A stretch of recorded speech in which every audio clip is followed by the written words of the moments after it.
Hi guys, so ito nga pala yung routine ko every time na wala akong pasok. Sobrang bored tumambay sa boarding house. Pero rest din na rin para sa akin. Every time nga pala na wala kaming pasok, doon ko rin naman naisisingit yung mga trabaho ko. Nakakapaglaba ako, nakakapaglinis ng kwarto, at pagkatapos ko naman gawin lahat ng mga gawain ko, pinapahinga ko na lang din. Dito nga pala ako nagbo-board. Maliit lang pero sakto rin naman. Ang maganda rin sa boarding house ko is malapit din sa university na pinapasukan ko. Kung nagtataka kayo bakit wala akong pasok, MW kasi yung schedule ko.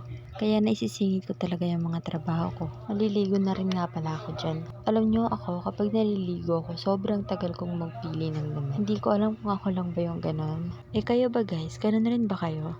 At sa wakas, nakapili na rin ako ng susuotin ko. Wala namang problema sa akin kahit anong suot. Hinahanap ko lang talaga kung saan ako komportable. Nagmamadali rin nga pala akong bumaba dyan. Kinuha ko kasi yung pinadala ni mamang ID at saka ulam.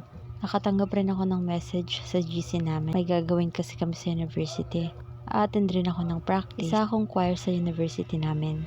Ginusto ko rin pumasok sa choir for experience. Alam ko rin may purpose kung bakit napunta ako dyan. Katapos rin pala ng practice namin is nakauwi na rin ako. Bandang 5 na nga rin ang umuwi ako. Hanggang dito muna guys. See you all sa next vlog. Mwah!